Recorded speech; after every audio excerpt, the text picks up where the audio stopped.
हाँ, हमने सुना दुनिया रंग रंगीली बाबा। तो दुनिया तो रंग रंगीली है, पर जैसी मन की स्थिति होती है इस तरह दुनिया दिखाई देती है। हर समय हमें दुनिया रंगीली नहीं दिखती है। कभी हम सैड में होते, दुखी होते तो दुनिया दुखी दिखती है। कभी व्यक्ति की कौन सी अंदर की स्थिति है उस तरह का, मतलब कि कभी भी हमें कि कोई भी चीज़ का संपूर्ण दर्शन नहीं होता है। हम एक एंगल से ही हर चीज़ को देखते हैं, क्योंकि हमारा माइंड का स्वभाव ही एक है, इस तरह है। और इस तरह हम एक डायमेंशन, एक साइड से देखते हैं चीज़ों को। इसी तरह देखो, भगवान के बारे में भी ऐसी बात है, क्योंकि भगवान के बारे में भी हमारे यहाँ बहुत सारे कंसेप्ट है, बहुत सारी विचारधारा है। और ख़ास करके हम जो कोई परिवार और परंपरा से आते हैं उस चीज़ को अपना लेते हैं बचपन से। तो कई परंपराओं में भगवान का साकार रूप की आ, ये पूजा वगैरह होती है, आराधना होती है, जिसका कोई रूप है इस तरह, जैसे मूर्ति है वगैरह की। और ज़्यादातर हिंदुस्तान में तो साकार का ही ज़्यादा एक ये है। तो कोई लोग साकार की उपासना करते हैं, कोई निराकार की उपासना करते हैं, कोई सगुण की उपासना करते हैं, कोई निर्गुण की उपासना करते हैं। इस तरह भगवान का भी एक जो पूर्ण ख्याल हमारे पास नहीं है, या संपूर्ण दर्शन हमारे पास नहीं है। एक एंगल से ही हम भगवान को भजते हैं। ये तो ऐसा हो गया कि जैसे हम बचपन से एक कथा सुनते आए हैं ना, कुछ अंधे लोग और एक हाथी। जैसे कुछ अंधे लोगों को पता नहीं था कि हाथी क्या चीज़ है, और गांव में आया तो अंधे लोगों ने महाव्रत से कहा कि भाई हमें हाथी कैसा है वो जानना है, को देखना है। महाव्रत ने कहा कि भाई हाथी तो तुम कैसे देख पाओगे, तुम तो अंधे हो, जन्म से अंधे हो। तो उन्होंने कहा नहीं, हम तो हाथ से टटोल के उसको देख लेंगे। तो ठीक है, ये देखो। फिर हाथी के पास ले गया। अब कोई व्यक्ति ने उसका पैर पकड़ा, किसी ने उसकी सूंड पकड़ी, किसी ने इसका पूंछ पकड़ी, किसी ने उसको साइड से देखा। फिर सबको बारी बारी पूछा कि भाई तुम्हें कैसा हाथी लगा। तो किसी ने हाथी, जिसने पैर पकड़ा था उसको खंभा जैसा लगा, जिसने पूंछ पकड़ी थी उसको दंड जैसा लगा, कुछ ने सूंड पकड़ी थी उसने जैसे खुदरा वृक्ष कोई होता है ऐसा लगा, जिसने साइड पर से उसको छुआ था उसको दीवार जैसा लगा। तो ऐसी हमारी सबकी हालत है। और जिन लोगों ने हाथी को देखा ही नहीं, ऐसे भी अंधे थे कि जिन्होंने छुआ भी नहीं। तो जैसे हमारे यहाँ कुछ नास्तिक लोग होते हैं कि जिसको इसकी कुछ चिंता ही नहीं होती है, हाथी कैसा है या नहीं है क्या फ़र्क पड़ता है। तो हमारे यहाँ कुछ नास्तिक लोग भी है कि भगवान है या नहीं इससे क्या फ़र्क पड़ता है। तो वो लोग कोई भगवान के बारे में कुछ सोचते ही नहीं है, कुछ रस ही नहीं लेते हैं। अब जो जिस तरह हम उसको देखते हैं और उस तरह हम खास करके जो दुनिया जो है, अब जैसे कि भगवान बुद्ध ने भगवान को ये दुनिया को किस तरह देखा। वो तो सुखी आदमी थे, राजकुमार थे, सब कुछ उनके पास था। फिर भी उन्होंने दुख की दृष्टि से उसको देखा कि भाई कोई बीमार व्यक्ति है, कोई मरा हुआ है, कोई वृद्ध है। और उनके अंदर एक वैराग्य उत्पन्न हुआ और उन्होंने घर संसार छोड़ दिया और लास्ट में जाके बुद्धत्व प्राप्त किया कुछ सालों के बाद। तो कभी कभी ऐसा होता है कि कोई चीज़ जो है इसे हम कभी नेगेटिवली भी देखते हैं, पर वो चीज़ भी हमारे लिए काम की बन जाती है। मतलब कि हमारे अंदर एक नए प्रकार की खोज ढूंढ निकालने का प्रयत्न करते हैं। तो इसी तरह ये जो है वो कंसेप्ट है।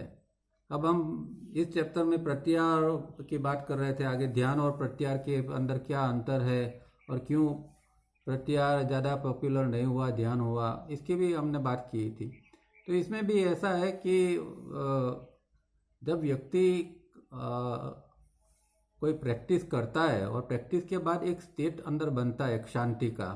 जैसे कि हम लोग रिफाइनिंग करते हैं, फेस करते हैं, और उसके बाद में हम थोड़ी देर शांति से बैठ के या सो के 3 स्टेप रिदमिक ब्रीदिंग करते हैं, तो अंदर एकदम शांति छा जाती है, एकदम विचार कम हो जाते हैं, ऐसा अनुभव होता है। अब लोगों ने इस चीज़ को ही ध्यान कह दिया और ध्यान करके इसको पकड़ लिया। हालांकि ये एक मन शांत की मन अवस्था है, और ये हकीकत में ये ध्यान नहीं है। ध्यान तो जो है, जिसको महर्षि पतंजलि ध्यान कहते थे, वो तो एक बिल्कुल एक अलग अवस्था है, क्योंकि उसके अंदर तो इम्पल्स की बात होती है। ये तो हमने थोड़ा विचारों को शांत किया, उसमें तो इम्पल्स को शांत कर देना पड़ता है या इम्पल्स को बंद कर देना पड़ता है। वो सिस्टम में इम्पल्स आ ही नहीं सकते, उसको ध्यान कहा जाता है। तो ये, पर फिर भी क्योंकि इस तरह कई लोगों ने महसूस किया कि भाई ऐसे कुछ करने के बाद में मन शांत हो जाता है, तो उसको ही ध्यान कह दिया। और फिर ध्यान की ज़्यादा चर्चा, और क्योंकि ध्यान के अंदर एक जो शांति का थोड़ा बहुत एक एहसास होता है, इसके कारण फिर ध्यान ज़्यादा पॉपुलर हो गया। पर जो प्रत्याहार से गुजरना होता है, वो चीज़ फिर छूट गई, वो बनी नहीं।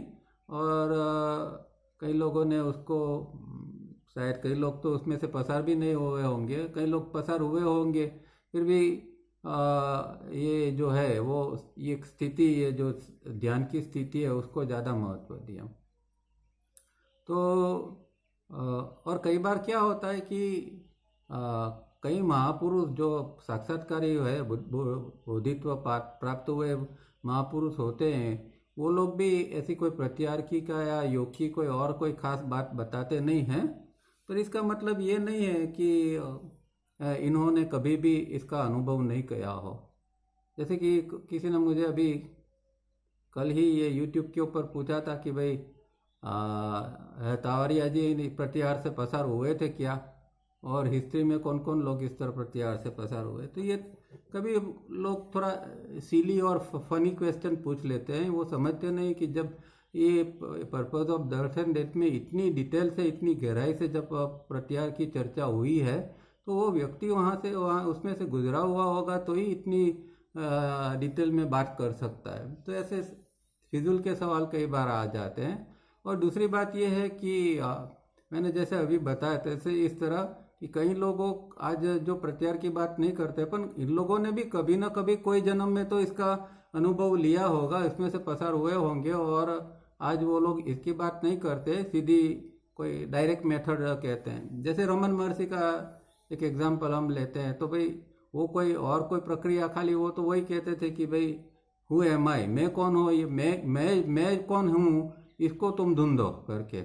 तो ये तो थोड़ी अल्टीमेट बात हो गई कि मैं जो है, मतलब जो आत्मा तत्व है, उसको सीधा ढूंढने की बात है। तो पर ऐसा नहीं है कि हो सकता है कि भाई उन्होंने भी कोई पिछले जन्म में, कोई जन्म में ये सारी प्रक्रिया का अनुभव लिया होगा। इस तरह कई बार कई लोग जो है, जो साक्षात्कारी पुरुष भी ऐसी अंतिम अवस्था की या ऐसी कोई बात कहते हैं जो कि मुश्किल है, कभी कभी तो नामुमकिन सी लगती है। इस तरह हम ढूंढने जाते हैं कि मैं कौन हूँ, तो शायद ही कोई ने बहुत गहरा अगले पिछले जन्म में कोई अभ्यास किया, वही कोई ऐसी बात पकड़ के आगे चल सकते हैं। नहीं तो एक सामान्य व्यक्ति को तो नीचे से ही ये सब प्रारंभ करना पड़ता है। इस तरह आप जी कृष्णमूर्ति का टीचिंग देखेंगे, वो भी इतना गहरा है, क्योंकि बहुत साल पहले मैंने सालों तक उसको फॉलो करने का प्रयत्न किया था, और मुझे आज ये समझ में आता है कि उनकी कई बातें जो है, जो व्यक्ति प्रत्याहार से गुजरती नहीं, उसको कभी भी समझ में उसका टीचिंग आएगा ही नहीं। तो कई बार ऐसा टीचिंग बहुत गहरा होता है। जैसे वो कहते हैं ऑब्जर्वर इज ऑब्जर्व, तो वो क्या ऑब्जर्वर इज ऑब्जर्व क्या है? तो अगर आप प्रत्याहार के स्टेज में से गुजरे हैं, तो ये चीज़ों को आप एक्सपीरियंशियल लेवल के ऊपर समझ पाएंगे। नहीं तो बहुत सारे लोग उसकी बातें तो करते हैं, उसको समझाने का भी प्रयत्न करते हैं, पर ये सब व्यर्थ है। जब तक अनुभव नहीं होता है, तब तक इसका खाली बुद्धि से बात करना का कोई फ़ायदा नहीं होता है। तो ये एक इम्पोर्टेंट बात है कि जो शुरुआत है, जितनी फंडामेंटली जो नीचे से शुरुआत करते हैं, वो धीरे धीरे करके बहुत अच्छी तरह आगे की ओर जा सकते हैं। बाकी जो बीच में का कोई मार्ग ले लिया, तो फिर उसको रुकना ही पड़ता है, क्योंकि वो उसकी कैपेसिटी के बाहर की कई बार बात होती है। अब हम purpose of birth and death का चैप्टर के ऊपर आते हैं। लास्ट टाइम हमने महामुद्रा के बारे में देखा था। और महामुद्रा, ऐसे तो बहुत सारी मुद्राएं जो है वो हठयोग के अभ्यास के अंदर आती है, पर ये महामुद्रा जो है वो उसकी प्रैक्टिस तो है, पर प्रैक्टिस से ज़्यादा एक ये स्थिति है, एक वेकफुलनेस की स्थिति है। और तारी जी कहते हैं कि भाई विदाउट कंटेंट जो वेकफुलनेस है वो ये महामुद्रा है। मतलब कि ब्रेन की प्रोसेस उसमें नहीं होती है। ज़्यादातर जो क्रिया हम करते हैं उसमें ब्रेन की प्रोसेस होती है। ये महामुद्रा की जो क्रिया है या जो स्थिति है उसके अंदर, उसकी प्रैक्टिस के अंदर माइंड की ये ब्रेन की प्रोसेस नहीं होती है। एक माइंड का वेकफुलनेस या अवेयरनेस की स्थिति में रहना, उसको महामुद्रा कहते हैं। तो ये बात हमने लास्ट टाइम देख ली थी। और किस तरह और प्रैक्टिस करके हमें ये जो है वो 3A के और 3B के स्टेज पर पहुंचना है, ये सारी बातें हमने देखी थी। आज आगे पढ़ते हैं। First edition, the purpose of birth and death, page number 294। In the absence of memory patterns, the incoming impulses are not recognized nor understood. Only a question arises, who or what is this? And so far not accepted upon, so not thought formation take place. अब तक में तो हमने बहुत बार देखा कि भाई ये विचार कैसे बनते हैं और ब्रेन की प्रोसेस क्या है। तो यहाँ हम ये समझ सकते हैं कि भाई जो पांचों इंद्रिय से इनकमिंग इम्पल्स हमारे अंदर आया, मतलब यूडीएम जो है वही अंदर आया इनकमिंग इम्पल्स के रूप में, और हमारे ब्रेन के अंदर जो मेमोरी या मेमोरी पैटर्न पड़ी है उसके साथ वो मिक्स होती है, तब जाके कोई चीज़ कोई विचार कंप्लीट होता है। अब मानो कि एक व्यक्ति है, वो कोई चीज़ को पहली बार देखती है तो उसके अंदर उसकी मेमोरी नहीं है। या एक बच्चा है, जब बच्चा एकदम बचपन में सब सीखता है तो उसके पास मेमोरी खास होती नहीं है, बहुत कम मेमोरी होती है। तो बच्चा कोई भी चीज़ देखता है तो उसके अंदर एक आश्चर्य का भाव आता है कि ये क्या है करके। फिर उसको समझाया जाता है कि भाई ये चीज़ ये है, तो वो समझता है और इसके मेमोरी के अंदर ये चीज़ एक रिकॉर्ड हो जाती है कि हाँ इसको ऐसा कहा जाता है। तो क्योंकि फिर एक अनुभव अंदर हो गया और ये मेमोरी बन गई, तो अभी दोबारा जब इनकमिंग इम्पल्स इसी तरह का आएगा तो मेमोरी पैटर्न उसको मिलने आएगी और फिर वो व्यक्ति या वो बच्चा जो है वो चीज़ को समझ पाएगा। पर जब ये दो चीज़ मिलती नहीं है, इनकमिंग इम्पल्स और मेमोरी पैटर्न, तब अंदर एक क्वेश्चन खड़ा होता है कि ये क्या है करके, और विचार बन नहीं सकता। The result is that there are no modifications of the mind and the UDM flows out uncontaminated. तो जब ऐसी स्थिति होती है कि अगर ये मेमोरी पैटर्न नहीं है और नहीं मिलती है, तो क्या होता है कि यूडीएम जो अंदर आया है इनकमिंग इम्पल्स के रूप में, वहाँ कोई विचार नहीं बनते, मॉडिफिकेशंस माने वृत्तियाँ नहीं बनती है, और वो ऐसे ही ऐसे अनकंटेमिनेटेड, मतलब वो प्रदूषित हुए बिना यूडीएम जैसा आया था ऑलमोस्ट ऐसा, या थोड़ा कुछ ये होके यहाँ हमारे फ्रंट ब्रेन से निकल जाएगा। It is only when this state is achieved, when this modification ceases, then can one have the clean mind of the Buddha of later stage 3B. अब साधना से भी ये हो सकता है कि साधना के अंदर हम जब ये जो है इनकमिंग इम्पल्स को, मेमोरी पैटर्न को मिलने नहीं देते हैं, तो अंदर मॉडिफिकेशन कुछ उत्पन्न ही नहीं होते हैं, और वो यूडीएम जो इनकमिंग इम्पल्स के रूप में अंदर आया है वो फिर इसी तरह वो बाहर निकल जाएगा, पर उसका मार्ग अलग होगा। क्योंकि अगर वो ब्रेन के अंदर दाखिल होता है, ब्रेन के अंदर मेमोरी पड़ी है, अगर ब्रेन के अंदर एक बार दाखिल हुआ तो फिर ये विचार बन जाता है। तो योग साधना के अंदर विचार नहीं बनाने की जो प्रक्रिया जब होती है, जिसको पतंजलि महर्षि चित्तवृत्ति निरोध कहते हैं, तो चित्तवृत्ति निरोध की स्थिति बनानी होती है, तो ये इनकमिंग इम्पल्स को मेमोरी पैटर्न के साथ मिलने नहीं देना होता है। और इसके लिए कोई अलग और रास्ता होता है कि जहाँ से वो इम्पल्स निकल जाए मेमोरी को छुए बिना।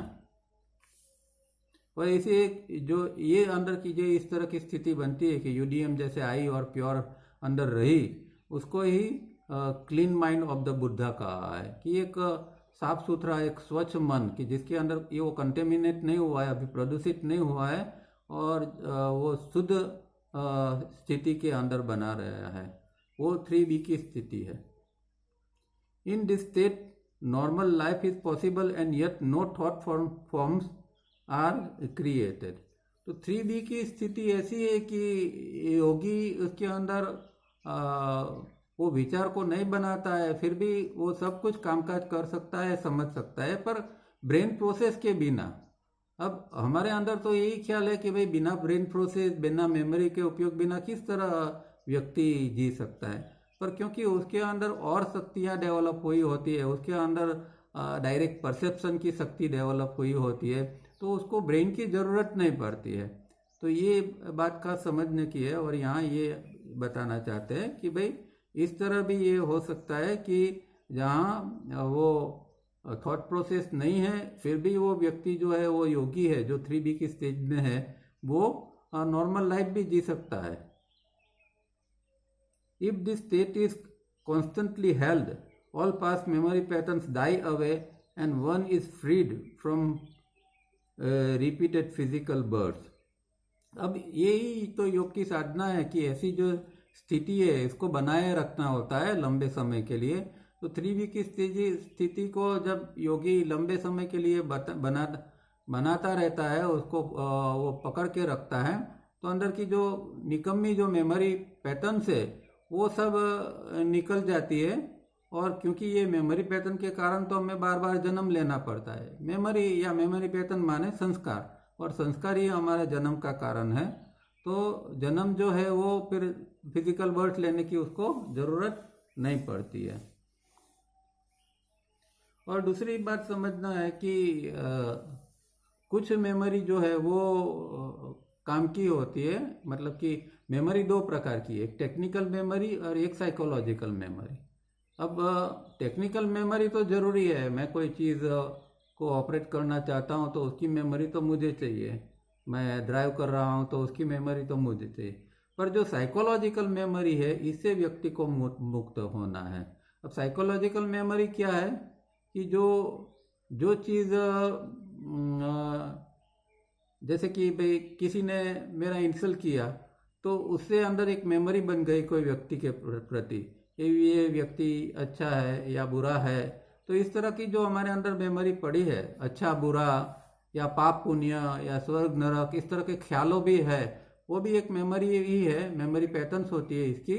तो इन सारी चीज़ों से व्यक्ति को मुक्त होना है। सब जो मान्यताएं है हमारी और जो सारी चीज़ अंदर पड़ी हुई है साइकोलॉजिकल लेवल पर, इससे व्यक्ति को मुक्त होना है, न कि टेक्निकल चीज़ से। तो योगी के अंदर भी टेक्निकल मेमोरी तो रहती है, पर जो इसके अंदर साइकोलॉजिकल मेमोरी बिल्कुल साफ हो जाती है। But for memory patterns to die take more than a few eternities if no conscious steps are taken.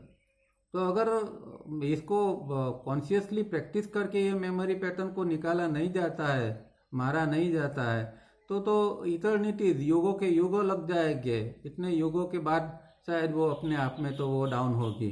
तब तक के लिए फिर इसके कारण हमें बार बार जन्म लेना पड़ेगा। तो उसको बार बार जन्म नहीं लेना है और इस सब से मुक्त होना है, तो हमें ये मेमोरी पैटर्न से मुक्त होना पड़ेगा।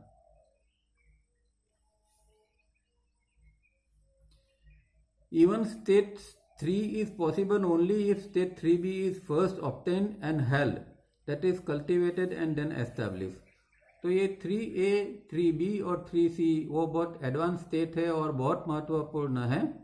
और 3B का हम देखा कि वो इतना एडवांस है, पर इससे भी एडवांस जो है वो लास्ट स्टेज जो है अंदर की फाइनल प्रोसेस का, उसको 3C का स्टेट कहते हैं, या इसको हम योग की भाषा में समाधि का स्टेट भी कह सकते हैं। तो वो 3B के बाद आता है। 3B को लंबे समय ऑब्टेन करना पड़ता है और उसके बाद में उसको कल्टीवेट करके एस्टेब्लिश करना पड़ता है, उसको विकसित करना पड़ता है और प्रस्थापित करना पड़ता है। 3b, in the shastras it is said that sattvic manas is in a state of मनोनिरोध। सात्विक मनस, तो सात्विक मनस क्या है? तो 3 चीज है हमारे यहाँ अंदर। एक जो है फिजिकल बॉडी के साथ जो है जीने के लिए, समझने के लिए, वो है हमारा ब्रेन है, ब्रेन की प्रोसेस। दूसरा जो है एस्ट्रल बॉडी जो है, वो एस्ट्रल बॉडी का, जिसको हम ब्रेन कहते हैं, इसको मनस कहा गया है। एस्ट्रल बॉडी का ब्रेन वो मनस है।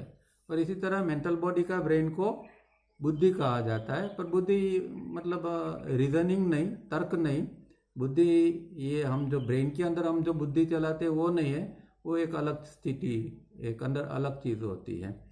तो ये जो मनस है हमारा, जिसको नॉर्मल भाषा में हम माइंड भी कहते हैं कि भाई मेरे माइंड में ये चल रहा है, तो ये नॉर्मली ये मनस जो है, वो जो एस्ट्रल का माइंड है या एस्ट्रल का ब्रेन है, इसको मनस कहा जाता है। अब जब वो बहुत लंबी साधना करने के बाद 3a या 3b में के अंदर वो शुद्ध होता है, तब उसको सात्विक मनस कहा जाता है। इतनी लंबी साधना करने का बाद वो एकदम सात्विक हो जाता है, उसके अंदर से रजस तमस जो है वो एकदम कम हो जाते हैं, ये स्थिति बैलेंस में आ जाती है। पर जो प्रमुख रहता है वो सत्व रहता है, इसीलिए इसको सत्व मनस कहा गया है। तो सत्व मनस की स्थिति है वही मनोनिरोध की स्थिति है। और योग के अंदर जो साधना है उसका एक पर्पज यही है, मनोनिरोध, मतलब मन का ये निरोध हो जाए, ताकि अंदर का जो दृष्टा पड़ा है वो फिर प्रकट हो। तो जैसे कि मनोनिरोध कहें या चित्तवृत्ति निरोध कहें, तो पतंजलि ने उसके बाद में क्या कहा कि चित्तवृत्ति निरोध का परिणाम क्या आता है कि तदा द्रष्टु स्वरूपे अवस्थानम।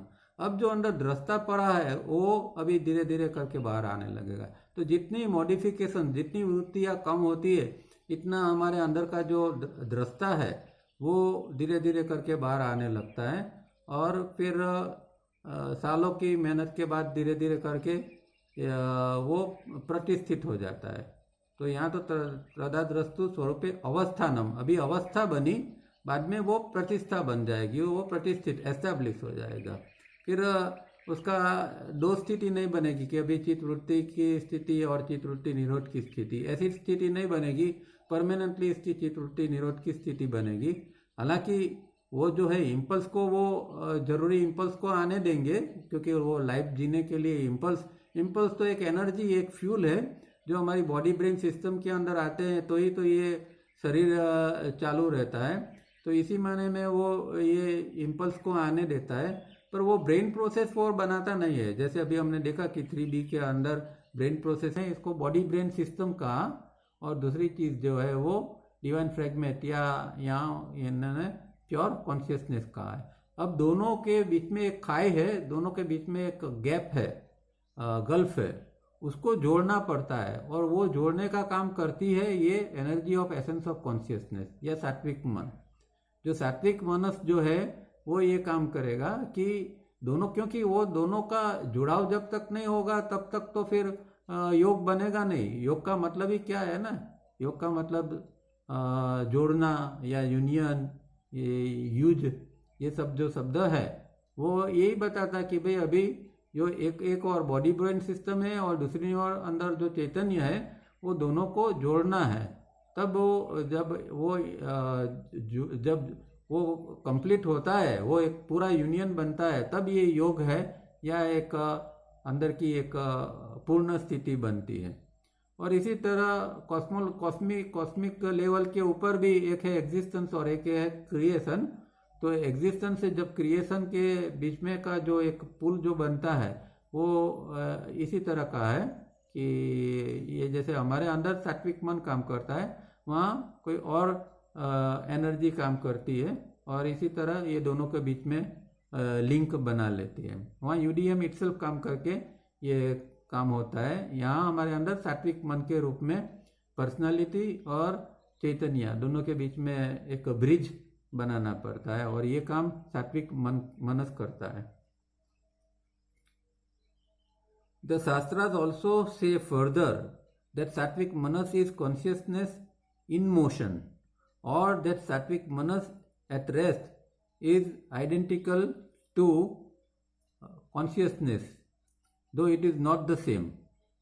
ठीक है, तो ये कॉन्शियसनेस जो सात्विक मनस है कॉन्शियसनेस जैसी लगती है पर वो नहीं है, ये हमारे शास्त्र के अंदर भी बताया। और दूसरी बात ये बताई है कि जो ये सात्विक मनस है वो उसके अंदर एक मोशन होती है, कॉन्शियसनेस इन मोशन, जबकि कॉन्शियसनेस इटसेल्फ है वो उसके अंदर कोई मोशन नहीं होती है, वो खुद मूव कर सकता है। तो ये दो चीज़ के अंदर ये फर्क है, सात्विक मनस और ये जो कॉन्शियसनेस है, कॉस्मिक कॉन्शियसनेस है, उसके अंदर ये इतना फर्क है, ये मूवमेंट या मोशन के संदर्भ में भी इतना एक फर्क है। और जब सात्विक मनस वो एक एट रेस्ट होता है, मतलब निष्क्रिय होता है, तो कॉन्शियसनेस जैसा लगता है पर वो कॉन्शियसनेस है नहीं। Consciousness can be in motion but it must be remembered as the Shastras also say that there is no motion within consciousness। तो कॉन्शियसनेस के अंदर कोई मूवमेंट नहीं है, कॉन्शियसनेस वो इटसेल्फ मूव कर सकती है। जैसे कि भाई हमारा बॉडी के अंदर ये कॉन्शियसनेस है, चैतन्य है, आत्म तत्व है। अब जब बॉडी एक्सपायर होता है तब क्या होता है कि ये हमारे अंदर का जो चैतन्य है वो निकल जाता है। और हम जानते हैं अभी सावरिया जी के सिस्टम में ये सब पढ़ के कि भाई ये वो कोजल बॉडी के अंदर चला जाता है, जो महाकाल है, महाकाल में उसका जो कोजल बॉडी है आत्म तत्व का अपना, वो कोजल बॉडी के अंदर रेस्ट लेने के लिए जब तक दूसरा जन्म नहीं होता है तब तक वो वहाँ रहता है। तो यहाँ से ये जहाँ बॉडी तो भूलोक में है और महाकाल तो और कोई जगह पर है, वहाँ तक उसको जाना पड़ता है। इसीलिए वो कॉन्शियसनेस जो है वो खुद मूव कर सकता है पर उसके अंदर कोई गति नहीं है।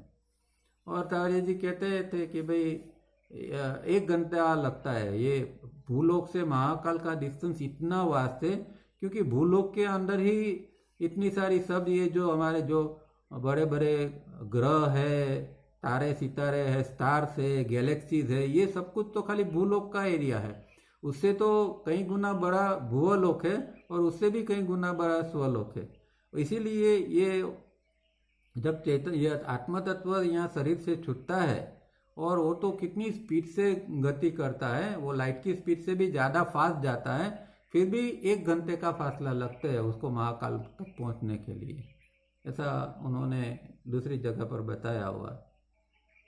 इसीलिए ये हम यहाँ समझ सकते हैं कि भाई ये कॉन्शियसनेस मूव कर सकता है पर उसके अंदर ये नहीं है, मोशन नहीं है। Yet it can be moved as an entity if so required or can merge। तो अभी एंटिटी के रूप में हमने देखा ना कि भाई वो शरीर मर जाता है तो एंटिटी के रूप में वो अलग होके फिर वो वहाँ तक चला जाता है महाकाल तक और फिर वापिस आता है। अभी वो मर्ज नहीं होता है, पर मर्ज कब होता है कि जब वो ये भूभुव स्व तीनों को छोड़ के वहाँ अपने लोक में चला जाता है, तब वो वहाँ जो परम तत्व है जन या तप का लास्ट पार्ट, वहाँ वो मर्ज हो सकता है, दूसरे आत्मा तत्व के साथ भी मर्ज हो सकता है, परम तत्व के साथ भी मर्ज हो सकता है। इसीलिए कहते हैं ना कि भाई आत्मा तत्व परमात्मा में विलीन हो गया, ऐसा हम कहते हैं। वो अंतिम मुक्ति है, फाइनल स्टेट है, उसके आगे उसको कुछ करना नहीं होता, अभी वो निकल गया। अभी एक गैप आएगा पर पढ़ते हैं। And when moving can move, and when moving can move enormously faster than light as to be instantaneous।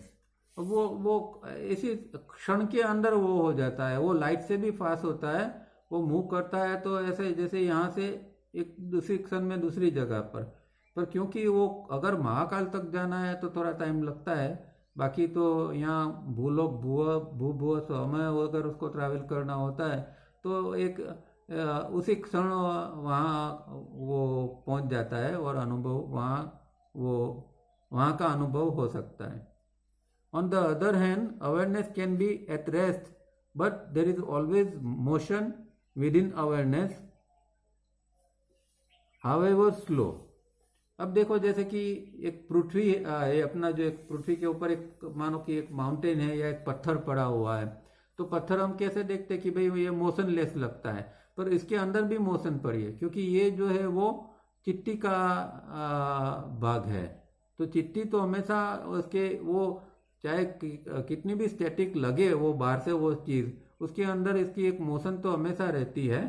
तो कोई भी चीज़ है जैसे पत्थर है या जिसको हम मोशनलेस कहते हैं, उसके अंदर भी एक मोशन रहती है, वो चिट्टी की मोशन रहती है। और उसके अंदर कुछ पार्ट के अंदर अवेयरनेस भी बनी रहती है, चाहे एकदम ठोस चीज़ क्यों ना हो, फिर भी उसके अंदर एक थोड़ी सी अवेयरनेस तो हमेशा रहती है। चाहे पत्थर है तो पत्थर पत्थर के अंदर भी एक थोड़ी सी अवेयरनेस होती है, क्योंकि जीरो अवेयरनेस कहीं भी नहीं होती है इस ब्रह्मांड के अंदर। वो थोड़ी तो 1 डिग्री 2 डिग्री भी उसके अंदर रहनी चाहिए। Motion within presuppose change of state, no motion within is changeless permanent state. तो ये जो दो दो चीज़ है, हम इसको हम ये कह सकते हैं कि भाई एक मोशन जो है उसको हम ऐसा स्वीकारते हैं कि वो एक ऐसी स्थिति है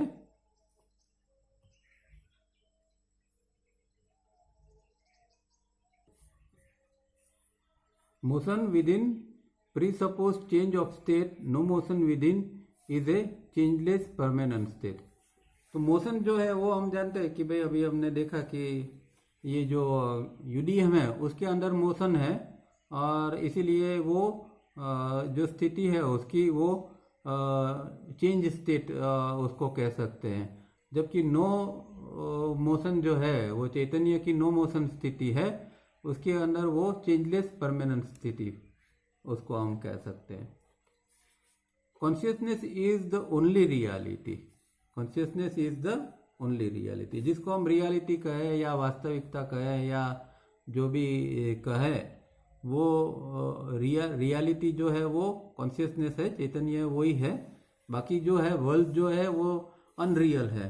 अनरियल इस माने में है कि इसका लय कभी भी, चाहे भू भुआ स्व कितना भी सतल लोग क्यों ना हो, कभी कितना भी सतल हमारा बॉडी ब्रेन सिस्टम क्यों ना हो, मेंटल बॉडी हो, एस्ट्रल बॉडी हो, पर इन सबका एक पॉइंट के ऊपर लय हो जाता है, खत्म हो जाता है।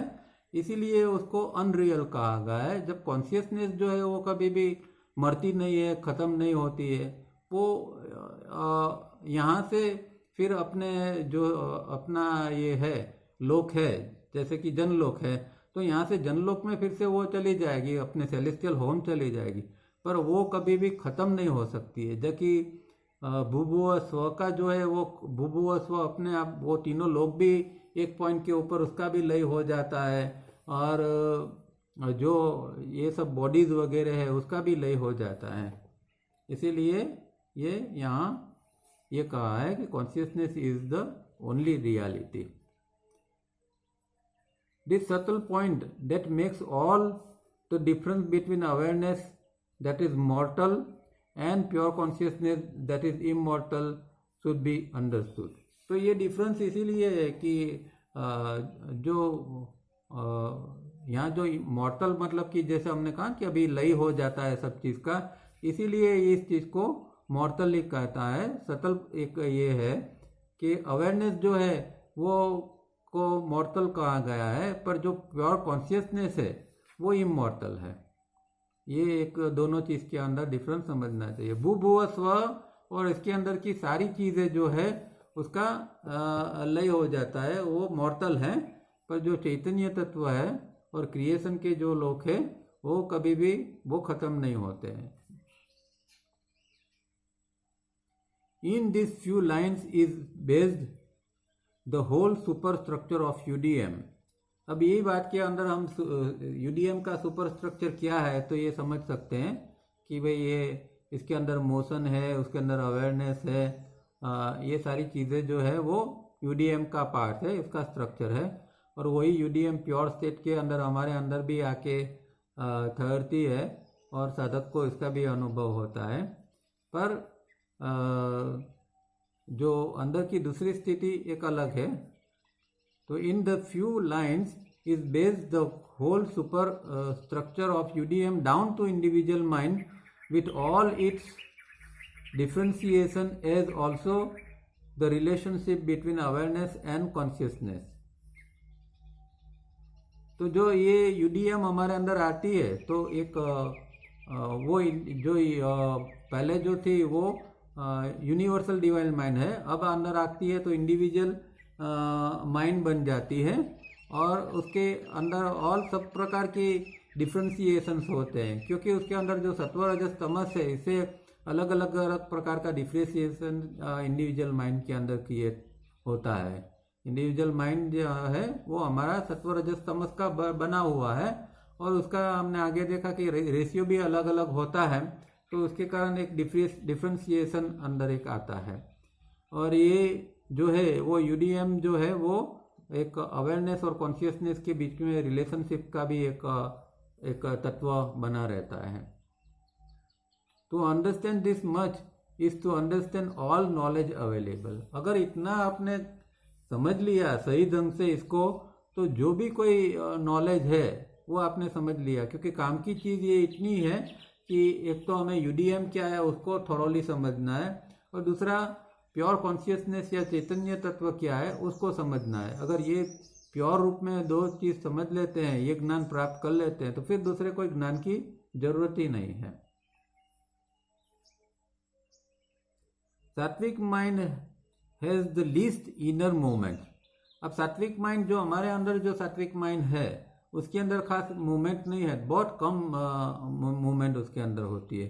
Tamas has extremely wild and uncontrolled movements, rajas has great movements within and sattva has all traces of rajas tamas disappear till it becomes holy clean and refined. अब सात्विक जो सात्विक मनस है उसके अंदर ये रजस तमस की मात्रा जो है वो बहुत प्रमाण में कम हो गई है। वो कम होनी चाहिए, जितना वो इसका क्लींसिंग होगा और रिफाइन होगी, रजस और तमस इसके अंदर से कम होता जाएगा, इतना सात्विक मनस जो है वो और खुलता जाएगा और इसके अंदर व्यक्ति को सात्विक मनस का फिर प्योर फॉर्म में उसका अनुभव होता है साधक को।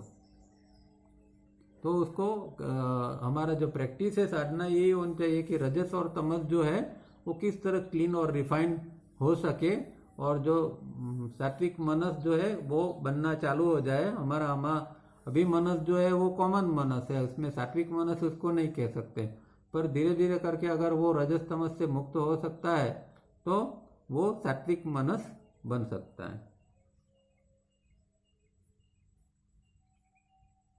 दिस सात्विक mind or the first great energy of the essence of consciousness is equivalent to mano nirod or vahu mano and is the nearest thing to pure consciousness, but this nearest thing is still light years removed from pure consciousness। तो ये जो सात्विक mind जो है या जिसको हम first grade की energy of the essence of consciousness कहते हैं, वो मनोनिरट की स्थिति है, उसको मनोनिरट की स्थिति हम कह सकते हैं, पर वो प्योर कॉन्शियसनेस नहीं, उसके करीब की स्थिति है। प्योर कॉन्शियसनेस तो अभी नहीं ये हुई है, पर जो मनोनिरोध की स्थिति है वो एक ऐसी स्थिति है कि जिसके अंदर ये energy of essence of consciousness first degree के अंदर फुल्ली ये होती है, काम करती है। तो ये दो चीज़ को ध्यान में रखना है। मनोनिरोध के अंदर एक तो प्योर कॉन्शियसनेस नहीं होता है, वो ये energy of essence of consciousness होती है, पर लगता है ऐसा कि जैसे कि वो है। और क्योंकि अभी तो वो कहते हैं कि light years remove from the pure consciousness, अभी ये स्थिति है वो तो हजारों लाइट ईयर्स दूर की स्थिति है अभी इसके लिए। And so it is not indestructible, immortal and changeless like pure consciousness. तो अभी ये चाहे ये सात्विक मनस कितना भी एडवांस क्यों ना हो, फिर भी उसको हम अभी इनडिस्ट्रक्टिबल नहीं कह सकते, अविनाशी नहीं कह सकते, न कि वो इमॉर्टल अमर है और चेंजलेस है, अपरिवर्तनशील है, जैसा कि ये प्योर कॉन्शियसनेस में ये होते हैं। तो प्योर कॉन्शियसनेस के ये तीन लक्षण है, अविनाशी, अमर और चेंजलेस। पर सात्विक मन के ये लक्षण नहीं है। Because there is yet some movements within, however sattvic and imperceptible, क्योंकि अभी भी उसके अंदर कुछ न कुछ मूवमेंट, कुछ न कुछ गति है, चाहे वो कितने भी सात्विक क्यों न बनी हो और कितनी भी वो अदृश्य क्यों न हो, हम उसको जिसको हम देख नहीं सके ऐसी क्यों स्थिति हो, फिर भी वो प्योर कॉन्शियसनेस नहीं है, क्योंकि इसके अंदर थोड़ी मूवमेंट रहती है। And so is ultimately destructible, मॉर्टल and transitory, even if it should last for eternity.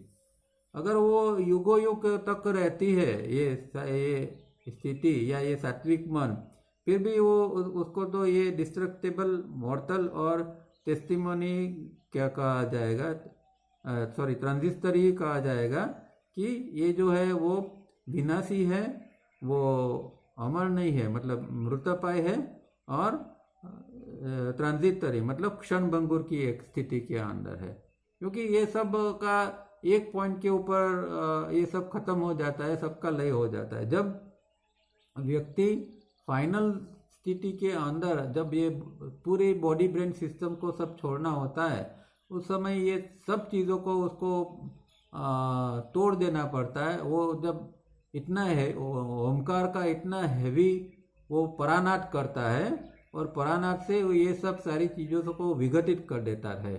वो उसको ये जो सारी चीज़ें हैं वो डिसइंटीग्रेट हो जाती है, उसका विघटन हो जाता है। तब फिर वो चाहे जितना भी सात्विक मन है या कुछ भी है, वो सब खत्म हो जाता है, क्योंकि जो डिवाइन फ्रेगमेंट है, चैतन्य है, वो अपने सेलेस्टियल घर तो वो अकेला ही जा सकता है। यहाँ की कोई चीज़ जो है, ये भूभुआ की कोई भी चीज़ है, वो वहाँ जा नहीं सकती है। रिंग पास नोट के बाद और कुछ नहीं जा सकता है। जब डिवाइन फ्रेगमेंट इन सब चीज़ों को ख़त्म कर देता है, तब वो प्योर अपने रूप में वो अपना सेलेस्टियल घर चला जाता है। इसीलिए इस सबको ख़त्म करना पड़ता है, इसीलिए ये ट्रांजिटरी, मॉर्टल और डिस्ट्रक्टिबल कहा गया है। Can such closeness be brought about within the individual? Can the individual maintain मनोनिरोध और बहु निरोध? तो ये जो ये क्लोजनेस है जो है, वो जो जैसा लगता है कि ये प्योर कॉन्शियसनेस जैसा है, जो सात्विक मन की मनस की स्थिति है, वो ऐसा लगता है, सामीप्य ऐसा लगता है, वो इंडिविजुअल क्या वो प्राप्त कर सकता है, वो ला सकता है और उसको मेंटेन कर सकता है? या ये जो सात्विक मनस का है या मनोनिरोध की स्थिति का है, इसको क्या व्यक्ति प्राप्त करके उसको मेंटेन कर सकता है? For once this UDM flows through an individual, it never flows out the same as it was when it entered the individual, but is influenced or contaminated to some extent, and this has gone on and on for eternities. तो ये UDM, एक तो पहली बात ये है कि UDM जब हमारे अंदर आता है, मतलब चित्ती या इनकमिंग इम्पल्स का है, 5 इंद्रियों द्वारा जो यूडीएम हमारे अंदर आता है, ये माइंड, तब जब वो विचार बन के या कोई प्रोसेस बन के आगे जाता है और निकलता है, तो वो दो सेम चीज़ नहीं रहती है। जितना प्योर स्थिति के अंदर वो यूडीएम अंदर आए थे, वो स्थिति जब विचार बन के बाहर निकलता है, तब वो कंटिमिनेट हो जाते हैं, वो प्रदूषित हो जाते हैं। तो कभी भी युगों तक ये प्रक्रिया चाहे चालू रहे, पर वो जो एक बार वो अंदर कोई इन्फ्लुएंस में आती है या वो अंदर वो प्रक्रिया में आती है, तब वो प्रदूषित बन के ही बाहर निकलती है, जिसको हम विचार कहते हैं। तो इनकमिंग इम्पल्स और विचार के अंदर फर्क इतना है कि incoming impulse pure state of UDM है, जो अंदर प्योर रूप में आता है, और जब विचार बन के हमारे अंदर से जब बाहर निकलता है, तब वही यूडीएम जो है वो थोड़ी इम्प्योर बन के या प्रदूषित बन के बाहर निकलती है। और ये इटर्निटीज तक ये सब प्रक्रिया चालू रहती है सामान्य व्यक्ति के अंदर। तो it is said that the Buddha maintain this UDM flowing through the thinking instrument as clean mind and celebrated the as the clean mind of Buddha. तो कहते हैं कि भाई ये जो अंदर जो ये सात्विक मनस की स्थिति जो है या मनोनिरोध बनाया है, उसको नॉर्मल कोर्स में तो हमने देखा कि भाई ये कंटिमिनेट होके बाहर निकलती है, पर बुद्धा की स्थिति जो थी, भगवान बुद्ध की स्थिति ऐसी थी कि यूडीएम उसके अंदर से आता था और जैसे ही आता था इतना प्योर स्थिति के अंदर वो बाहर निकल जाता था, इसका शुद्ध स्वरूप रहता था। जैसे आई ऑलमोस्ट इसी तरह वो बाहर जाती थी, क्योंकि उसके अंदर थिंकिंग प्रोसेस जो थी वो नहीं होती थी।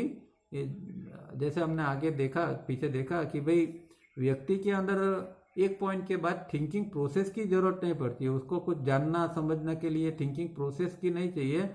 वो उसके अंदर का जो ये अंदर का क्लीन माइंड है, सात्विक माइंड जो है, सात्विक मनस, वो खुद ही अपने आप में समझ जाता है। तो ये बुद्धा जो थे, भगवान बुद्ध जो थे, वो इसको इस तरह मेंटेन कर सकते थे। उनकी थिंकिंग इंस्ट्रूमेंट से ये चाहे यूडीएम पसार भी हो जाती थी, फिर भी अंदर विचार नहीं बनते थे। ये बहुत ऊंची स्थिति की बात यहाँ है। It flowed out at point 7 मतलब आज्ञा चक्र। तो आज्ञा चक्र से वो फिर बाहर फ्लो हो जाती है। Just it was when it entered his thinking instrument uncontaminated. तो जिस तरह उसके अंदर वो अनकंटेमिनेटेड रूप में आई थी, इसी तरह थिंकिंग इंस्ट्रूमेंट जो है उसके अंदर से वो पसार होके बाहर निकल जाती है आज्ञा चक्र से, और वो इतना शुद्ध स्वरूप में रहती है। This is the difference between us मॉर्टल and the great Buddha. तो इतना एक फर्क है सामान्य व्यक्ति और महापुरुष के बीच में। Try it and you will find out how impossible A state it is. अगर हमारे जैसे व्यक्ति इसका कोई प्रयत्न करना चाहे तो प्रयत्न भी नहीं कर सकते, और पता लगेगा कि ये कितनी असंभव बात है, अशक्य बात है। क्योंकि पहली बात तो जो चिट्ठी अंदर आ रही है वो हमें सेंस ही नहीं होता है। हमें तो ज़्यादा से ज़्यादा जो सेंस होता है वो विचार बनता है, उसके बाद में कुछ उसका सेंसिंग होता है, या फिर ये जो चिट्ठी अंदर आके और जो फिजिकल लेवल के ऊपर भी जो कामकाज करते हैं, क्योंकि जो इम्पल्सिस आते हैं वो पर सेकंड 30,000 आते हैं हकीकत में तो, और 30 सेकंड्स में से 10,000 जो है वो ये बॉडी ब्रेन सिस्टम को मेंटेन करने के लिए वो काम करते हैं। मतलब चिट्ठी जो अंदर आई वो उसका एक काम विचार बनाना भी है, विचार की प्रक्रिया, ब्रेन की प्रक्रिया है। दूसरा काम उसका ये बॉडी को मेंटेन करना भी है। बॉडी के अंदर जो सारी प्रक्रिया चल रही है वो उसके कारण चल रही है। तो ये दोनों चीज़ को जो है वो सब हम तो ज़्यादा से ज़्यादा इतना महसूस कर सकते कि भाई ये मेरे शरीर में ये हो रहा है, या मेरे माइंड के अंदर या ब्रेन के अंदर ये हो रहा है, ऐसा छोटा मोटा हमें अनुभव कर सकते। पर चिट्ठी अंदर आएगी, फिर थिंकिंग इंस्ट्रूमेंट में जाएगी और वो प्रदूषित हुए बिना निकल जाएगी, वो तो हमारे लिए अभी तो सोचना भी एक असंभव बात है। Can it be done by practice and by methodical steps? तो क्या ऐसी स्थिति जो भगवान की बुद्ध की स्थिति से, ऐसी स्थिति हम कोई मेथड से या कोई प्रकार की प्रैक्टिस साधना से क्या हम ला सकते हैं? If yes, you and I and the man in the street have divine possibilities of becoming a Buddha, a Christ or a Krishna. Hello, आवाज नहीं आ रहा है तो वो आपका प्रॉब्लम होगा।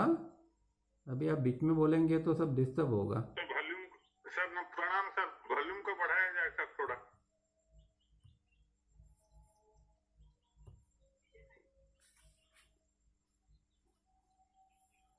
चलिए, इसमें कुछ वॉल्यूम जैसा होता नहीं है। नहीं, प्लीज लिसन, सब आवाज आ रहा है, बरोबर है, आपका कुछ प्रॉब्लम है। अब सबको म्यूट करता हूं मैं, अब म्यूट बने रहेंगे।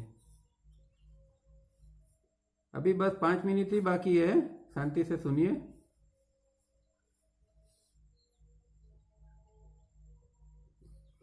तो ये जो है मेथड और प्रैक्टिस से क्या आ सकता है? तो कहते हैं कि हाँ भाई, अगर इसका जवाब हाँ है तो क्या है कि हाँ, आपके लिए, मेरे लिए, या कोई स्ट्रीट का व्यक्ति है, सामान्य व्यक्ति, इन सबके लिए एक दिव्य संभावना बनती है कि हम बुद्ध, क्राइस्ट और कृष्ण की तरह एक दिन कभी ना कभी या जितनी जल्दी हो सके इतना जल्दी हम बन सकते हैं। अब लास्ट पैराग्राफ पढ़ लेते हैं। In simple language we pollute not only the atmosphere but also the all pervading ocean of UDM by throwing our thought forms into this ocean. अब ये समझने की बात ये है कि हम जैसे कि हम आजकल तो बहुत सारी बात चल रही है ग्लोबल वार्मिंग की और एटमॉस्फेयर खराब हो गया है ये वो वगैरह, वो तो बराबर है, चलो वो तो स्थूल लेवल पर है। पर ये हम क्यों नहीं समझते कि जब हम एक हमारे अंदर जो चिट्टी आती है इसको हम कंटेमिनेट करके जब बाहर फेंकते हैं तो जो बाहर का जो सूक्ष्म वातावरण है वो भी कंटेमिनेट हो जाता है। ये कोई सोचता नहीं है या इसकी कोई भी बात नहीं करता है। तो ये हम हमेशा करते रहते हैं। नॉर्मल तो बात अलग है, पर जो लोग नेगेटिविटी ज़्यादा फैलाते हैं तो समझो कि ये एक सूक्ष्म स्तर के ऊपर कितनी सारी एक वातावरण को प्रदूषित करते होंगे। ये स्थूल वातावरण की, हवा की, पानी की बात तो जाने दो, पर जो लोग नेगेटिविटी, आजकल तो इतना नेगेटिविटी पूरे हर देश के अंदर इतनी हिंसा, इतनी नेगेटिविटी, इतने सब रिबेल वगैरह सब चल रहे हैं, तो कितना सारा रोजाना नेगेटिविटी ये हमारे सूक्ष्म एटमॉस्फेयर के अंदर सब इकट्ठा होता होगा और ये कितना नुकसानकारक होगा वो कोई नहीं सोचता है। अगर हवा प्रदूषित होती है तो शरीर को नुकसान होगा, पर जो ये सूक्ष्म मंडल प्रदूषित होता है तो हमारा पूरा मन, पूरा हमारे जो अंदर की सिस्टम है सबको खत्म कर देगा। तो एक आदमी नेगेटिव बनता है और वो ऐसे बाहर कचरा फेंकता है, वही कचरा दूसरा आदमी पकड़ लेता है क्योंकि उसका वो फूड बन जाता है, तो दूसरा आदमी भी उसका भोग बनता है, तीसरा आदमी। इस तरह जितना समाज के अंदर ये नेगेटिविटी है पूरे समाज को एकदम प्रदूषित कर देते हैं, एकदम खराब स्थिति में। जैसे कि हवा का प्रदूषण इसके मुकाबले तो कुछ नहीं है। ये कोई सोचता नहीं है और इसकी कोई बात नहीं करता है। This pollution is 1,000 times more serious and far-reaching in the sense that it will touch all the point in the vast expanse of Bhu, our seen universe. तो ये खाली यहाँ भी नहीं, ये तो पूरे ब्रह्मांड के अंदर फैल जाते हैं। चलो हम यहाँ कुछ हवा को, पानी को दूषित करते हैं, वो तो पृथ्वी की बात है, पर जो हम नेगेटिविटी फैलाते हैं वो तो पूरे भूलोक के सब स्टेज के अंदर वो चली जा सकती है, क्योंकि वो पूरा सब एक साथ जुड़ा हुआ है। पूरा एक मंडल है, एक सूक्ष्म एक अंदर एटमॉस्फेयर है कि यहाँ एक नेगेटिविटी छोड़ी, हमने एक उसको ये प्रोड्यूस किया और हवा में डाल दिया तो वो पूरे ब्रह्मांड के अंदर वो चीज फैल जाएगी और ये चीज 1000 टाइम्स मोर सीरियस, वो एकदम सबसे खतरनाक चीज है। इसके बारे में व्यक्ति को सोचना चाहिए। जो लोग नेगेटिव होते रहते हैं दिन भर में, उसको सोचना चाहिए कि मैं कितना सूक्ष्म एटमॉस्फेयर को नुकसान करता हूं। The pollution that of late we are becoming aware of, that of water and the atmosphere, of disturbing the ecological balance is just insignificant, for this pollution can exterminate totally and faster. अब जो हम अभी late से जागे हैं, ये जो problem है, पानी को हम प्रदूषित करते हैं, हवा को प्रदूषित करते हैं और इकोलॉजिकल जो है पर्यावरण को हम डिस्टर्ब करते हैं, इसके लिए हम बहुत देर से जागे तो है, ठीक है, पर तावाजी जी यहाँ कहते हैं कि यहाँ इतना इसका ये महत्व नहीं है। इट इज जस्ट इनसिग्निफिकेंट, बहुत इसका ज़्यादा महत्व नहीं है, क्योंकि जो हम पोल्यूशन जो हवा में अंदर जो सूक्ष्म स्तर के ऊपर जो करते हैं वो तो कितना फास्ट और कितना संहारकारक है। उससे तो बहुत बड़ा संहार होता है, बहुत बड़ा नुकसान उसमें होता है, क्योंकि वो पूरा साइकोलॉजिकल लेवल और पूरा आध्यात्मिक लेवल, पूरे आध्यात्मिकता को वो खत्म कर देगा। इस तरह का वो अगर बढ़ता ही गया तो। Do we have any scientific remedy? Is science even aware of this pollution that has reach enormous dimensions? Scientific yoga practice is the answer. तो साइंस को तो अभी हमने तो कभी कहीं देखा नहीं कि साइंस कोई ऐसी बात करता है कि साइंस को इस तरह का पोल्यूशन का कोई पता भी है कि भाई हम इस तरह के हवा में सूक्ष्म स्तर के ऊपर ऐसी नेगेटिविटी के वाइब्रेशन बाहर फैलाते रहते हैं और कितना नुकसान होता है। न कोई मेजरमेंट है कि इससे कितना नुकसान हुआ है। तो साइंस के तो ये परे की बात है, पर योगा प्रैक्टिस इसका आंसर है कि अगर योगा प्रैक्टिस करते हैं और हमारे अंदर की नेगेटिविटी कम होती है, एक व्यक्ति सुधरता जाता है, नेगेटिविटी से मुक्त होता जाता है, तो एक यही संभावना है कि ये जो गलत चीज़ बन रही है, जो ये इतना सूक्ष्म लेवल पर जो पोल्यूशन बढ़ रहा है, उसको शायद हम ह्यूमैनिटी के लेवल पर से कम कर सके। तो ये एक लास्ट में उन्होंने बहुत गंभीर बात कही है, जो साइंस या कोई बड़ा थिंकर है आज यहाँ हमारे देश विदेश में, वो कोई इस तरह की बात नहीं करता। यहाँ जो बात तावड़िया जी ने उठाई है, तो इसे हमें सोचना चाहिए और इसके बारे में हम क्या कर सकते हैं, मतलब कि हम कम से कम नेगेटिविटी को जनरेट करें, बाहर फेंकें, ताकि इसको नुकसान ना हो, वो हमें देखना है। यहाँ समाप्त करते हैं, टाइम भी काफ़ी हो चुका है। तो नेक्स्ट टाइम कोई प्रश्न होंगे तो लेंगे। तब के लिए धन्यवाद। Thank you.